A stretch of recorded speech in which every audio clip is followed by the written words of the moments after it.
Halaman 5. PT Interland Development Tbk dan entitas anak. Laporan arus kas konsolidasian. Arus kas dari aktivitas operasi. Penerimaan dan pelanggan. Penerimaan dari pelanggan 2022 1.770 miliar, 2021 1.620 miliar. Pembayaran kepada pemasok 2022 1.285 miliar, 2021 701 miliar. Karyawan 2022 189 miliar, 2021 175 miliar. Lain-lain 2022 29 miliar, 2021 64 miliar. Kas dihasilkan dari operasi 2022 265 miliar, 2021 677 miliar. Pembayaran bunga 2022 295 miliar, 2021 308 miliar. Pembayaran pajak penghasilan 2022 77 miliar, 2021 66 miliar. Kas bersih diperoleh dari digunakan untuk aktivitas operasi 2022 107 miliar, 2021 303 miliar. Arus kas dari aktivitas investasi. Penerimaan bunga 2022 21 miliar, 2021 25 miliar. Catatan 40. Kenaikan piutang pihak berelasi 2022 3 miliar, 2021 1 miliar. Kenaikan piutang lain-lain 2022 207 miliar, 2021 nihil. Catatan 8. Penerimaan dividen 2022 20 miliar, 2021 21 miliar. Hasil penjualan aset tetap 2022 483 juta, 2021 300.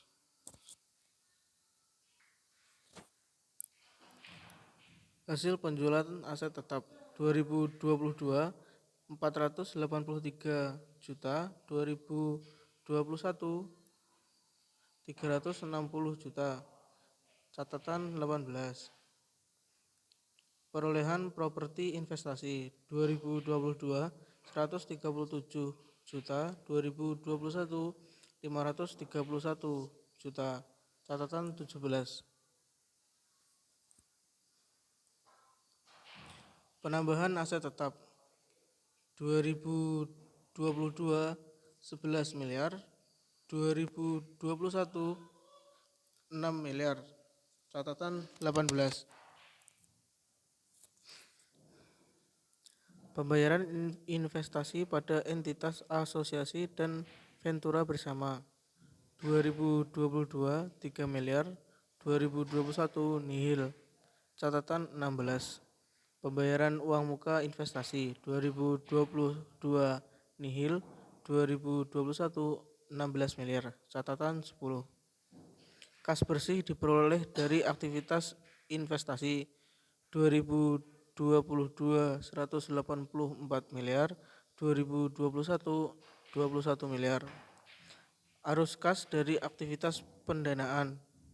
Penerimaan utang bank jangka pendek 2022 43 miliar, 2021 4 miliar. Catatan 21.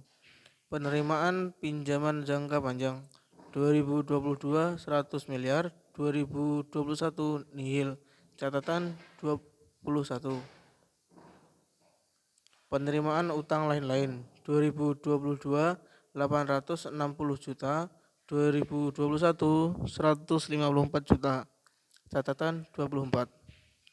Pembayaran liabilitas sewa 2022 69 juta, 2021 174 juta. Catatan 29. Pembayaran utang bank jangka pendek 2022 20 miliar, 2021 76 miliar. Catatan 21. Pembayaran pinjaman bank jangka panjang 2022 154 miliar, 2021 110 miliar. Catatan 21. Pembayaran utang obligasi 2020 2022 250 miliar, 2021 250 miliar.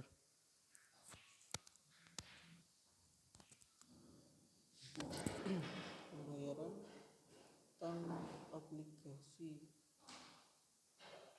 juta miliar.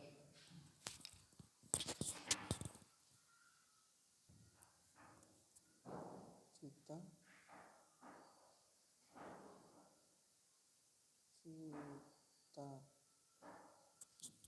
benar.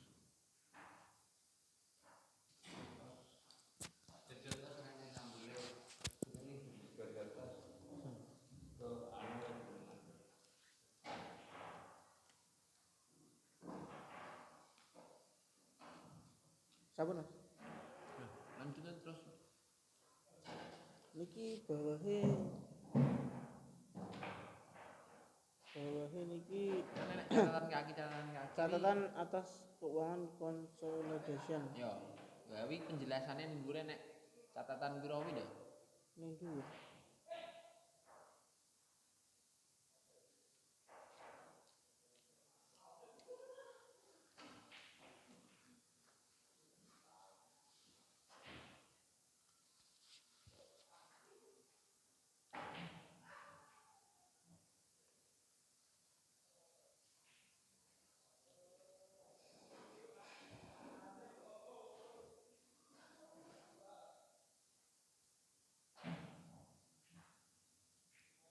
Ya, Pak.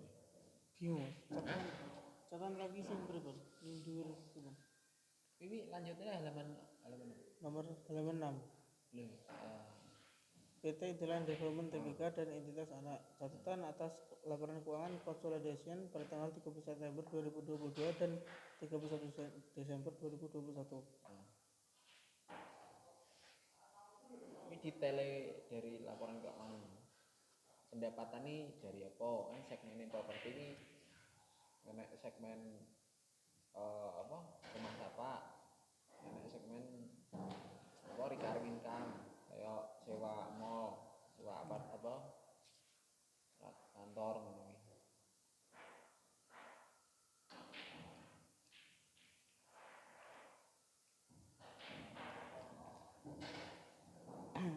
Terus bawahi diwau 1 umum. A. Pendirian dan informasi umum. Terus sebelahnya 1 general. A. Establishment and general information. Oke, anu ini ya bahasa Inggris. Nggih. 1 umum. A. Pendirian dan informasi umum niku halaman 6. Halaman 7 catatan atas laporan keuangan consolidation entitas anak. Terus sebelahnya nama proyek, sebelahnya lokasi. Ya. Pripun? Yo, wonten apa? Apa sing 1 umum? Heeh.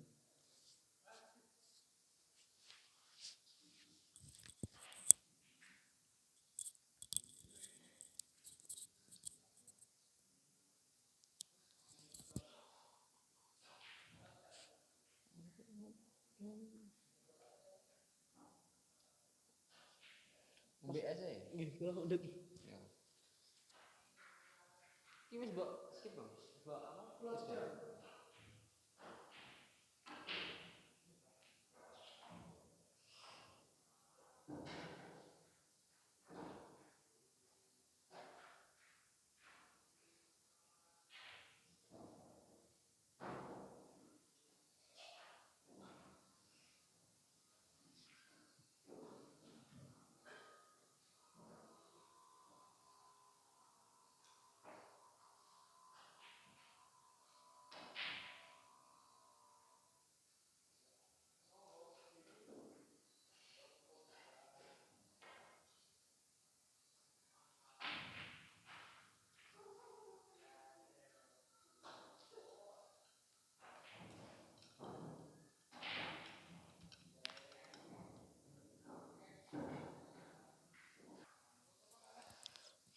halaman 7.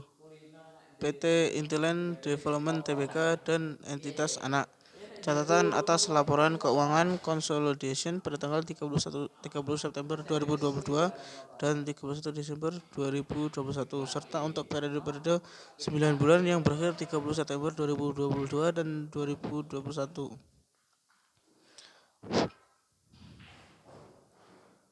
Entitas anak. Badan Kerjasama Intiland Starlink. Nama proyek Spazio, lokasi Surabaya. Badan Kerjasama Mutiara Buana. Nama proyek Regatta, lokasi Jakarta. PT Abadi Citra Lestari. Nama proyek Gria Semanan, lokasi Jakarta. PT Dinamika Kencana Mandiri.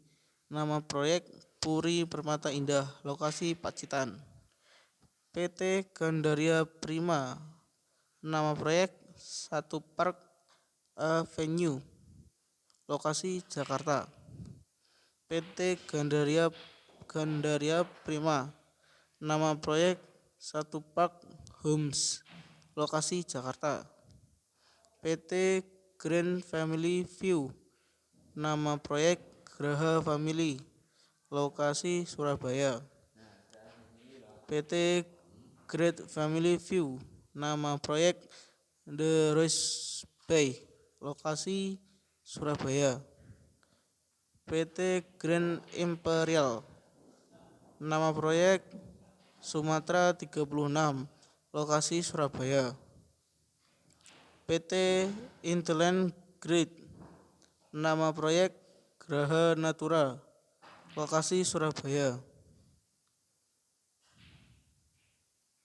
PT Intiland Great.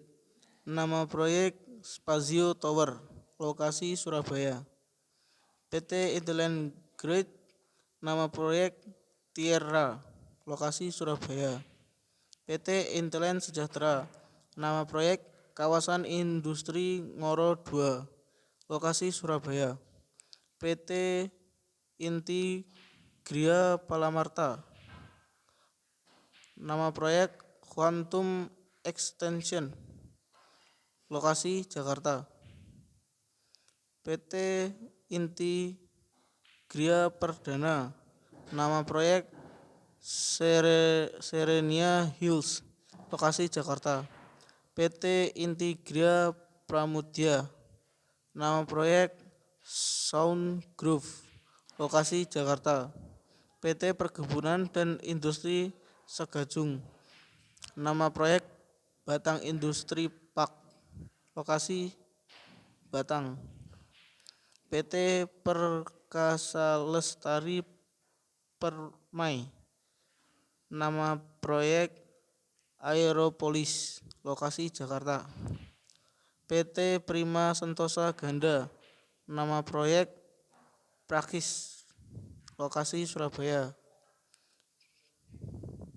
PT Putra Sinar Permaja. Nama proyek Sound Quarter, lokasi Jakarta. PT Raharja Mitra Familia. Nama proyek Magnolia Residence, lokasi Tangerang. PT Selasih Safar. PT Raharja Mitra Familia. Nama proyek 57 Promenade, lokasi Jakarta. PT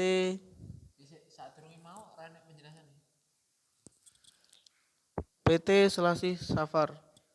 Nama proyek Magnolia Residence, lokasi Tangerang. PT Sinar Cemerlang Gemilang. Nama proyek Graha Golf, lokasi Surabaya. PT Sinar Puspa Persada.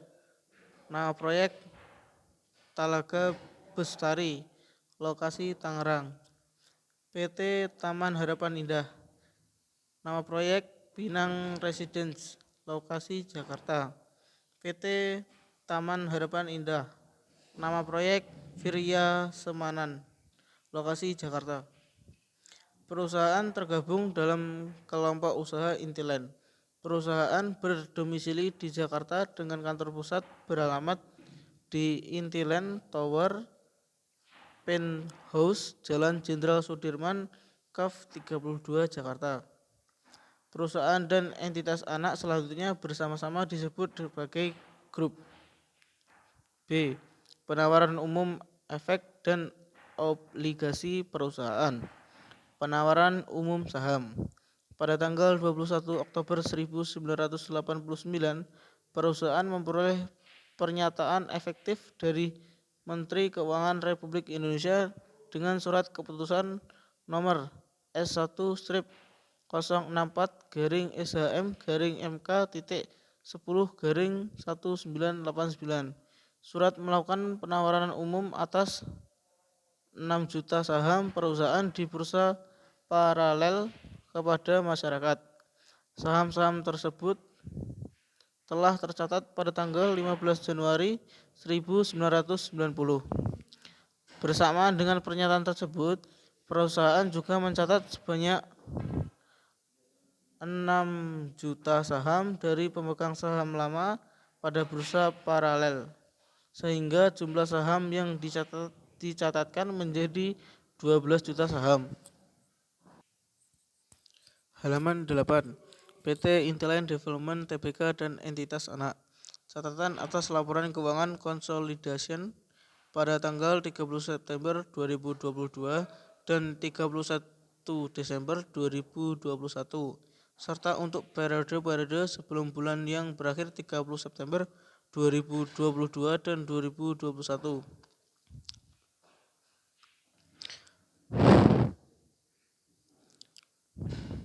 Pada tanggal 2 Agustus 1991, perusahaan memperoleh pernyataan efektif dari Ketua Badan Pengawasan Pasar Modal (sekarang Otoritas Jasa Keuangan (OJK) dengan surat keputusan No. S-1407-PM-1991 untuk melakukan penawaran umum atas 12 juta saham. Saham-saham tersebut dicatat pada tanggal 1 September 1991. Pada tanggal 18 Juni 1992, perusahaan memperoleh pernyataan efektif dari Ketua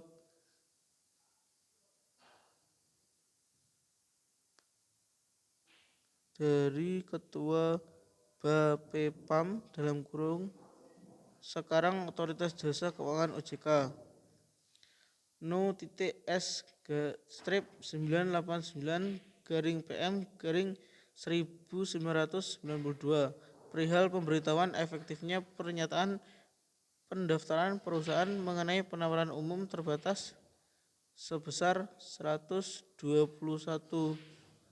juta saham kepada para pemegang saham. Saham-saham tersebut dicatat pada Bursa Efek Indonesia pada tanggal 8 September 1992. Pada tanggal 6 Juni 1994, perusahaan memperoleh pernyataan efektif dari Ketua Bapepam, sekarang Otoritas Jasa Keuangan OJK, dengan surat No. S-01-PM-1994 untuk melakukan penawaran umum terbatas dengan hak memesan efek terlebih dahulu sebesar 81 juta saham. Saham-saham tersebut dicatat pada Bursa Efek Indonesia pada tanggal 20 Juni 1994. Pada tanggal 23 Juli 2007, perusahaan memperoleh persetujuan dari Direktur Bursa Efek Indonesia untuk pencatatan tambahan 2.183 juta saham dengan nilai nominal Rp500 per saham sehubungan dengan konferensi utang tertentu perusahaan menjadi saham.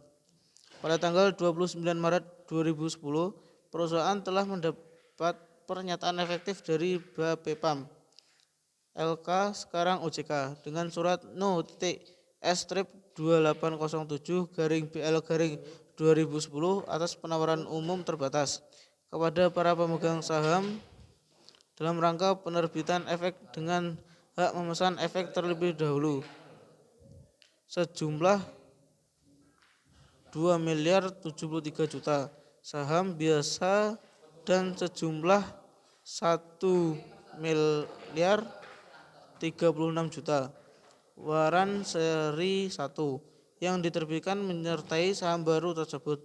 Saham dan waran tersebut dicatat pada Bursa Efek Indonesia pada tanggal 22 April 2010 dari 1.036 juta. Waran tersebut hanya 575 yang telah dieksekusi dan dikonfirmasi menjadi saham. Sisanya 1.036 juta waran telah kadaluarsa pada 12 April 2012. Halaman 9. PT Intiland Development Tbk dan entitas anak. Catatan atas laporan keuangan consolidation pada tanggal 30 September 2022 dan 31 Desember 2021 serta untuk periode-periode 9 bulan yang berakhir 30 September 2022 dan 2021. Nah, iku ora sampe wacana sing ya. Langsung halaman terus isine. Wacana tanggal itu ya. Iya. Laporan keuangan September sampai Berdasarkan keputusan Rapat Umum Pemegang Saham Luar Biasa Perusahaan pada tanggal 29 Juni 2010, perusahaan melakukan pemecahan nilai nominal saham perusahaan dari Rp500 per lembar saham menjadi Rp250 per lembar saham, sehingga modal dasar saham perusahaan melakukan pemecahan nilai nominal saham perusahaan dari Rp500 per lembar saham menjadi Rp250 per lembar saham, sehingga modal dasar saham perusahaan yang semula sejumlah 12 miliar lembar saham menjadi 24 miliar lembar saham dan jumlah saham ditetapkan dan disetor dari 5.182 juta lembar saham menjadi 10.365 juta lembar saham. Pada tanggal 30 September 2022 dan 31 Desember 2021, seluruh saham perusahaan atau sejumlah 10.365 juta saham telah tercatat pada Bursa Efek Indonesia. Penawaran umum obligasi. Pada tanggal 28 Juni 2016, perusahaan melakukan penawaran umum obligasi 2 Intiland Development tahun 2016 seri B sebesar Rp162 miliar. Perusahaan mencatat seluruh obligasinya pada Bursa Efek Indonesia pada tanggal 29 Juni 2016. Pada tanggal 24 Agustus 2021, perusahaan telah mendapatkan pernyataan efektif dari OJK dengan surat No. S-140-D-04-2021 atas penawaran umum berkelanjutan suku ijarah berkelanjutan Intiland Development tahap 1 tahun 2021 sebesar 250 miliar. Perusahaan mencatatkan seluruh obligasinya pada Bursa Efek Indonesia pada tanggal 2 September 2021. Pada tanggal 30 September 2022 dan 31 Desember 2021, seluruh obligasi perusahaan masing-masing sebesar 250 miliar dan 162 miliar telah tercatat di Bursa Efek Indonesia. 2. Ikhtisar kebijakan akuntansi dan pelaporan keuangan penting. A. Dasar penyusunan dan pengukuran laporan keuangan konsolidasian. Laporan keuangan konsolidasian disusun dan disajikan dengan menggunakan standar akuntansi keuangan di Indonesia, meliputi pernyataan dan interpretasi yang diterbitkan oleh Dewan Standar Akuntansi Keuangan Ikatan Akuntan Indonesia (IAI) dan Dewan Standar Akuntansi Syariah (IAI). dan peraturan OJK No. 8.G.7 tentang penyajian dan pengungkapan laporan keuangan emiten atau perusahaan publik. Dasar pengukuran laporan keuangan consolidation ini adalah konsep biaya perolehan, kecuali beberapa akun tertentu disusun berdasarkan pengukuran lain sebagaimana diuraikan dalam kebijakan akuntansi masing-masing akun tersebut. Laporan keuangan consolidation ini disusun dengan metode akrual secara laporan di arus kas consolidation. Laporan arus kas consolidation disusun dengan menggunakan metode langsung dengan mengelompokkan arus kas dalam aktivitas operasi, investasi, dan pendanaan. Kebijakan akuntansi yang diterapkan dalam penyusunan laporan keuangan consolidation untuk periode 9 bulan yang berakhir 30 September 2022 dan konsisten dengan kebijakan akuntansi yang diterapkan dalam penyusunan laporan keuangan consolidation untuk tahun yang berakhir 31 Desember 2021.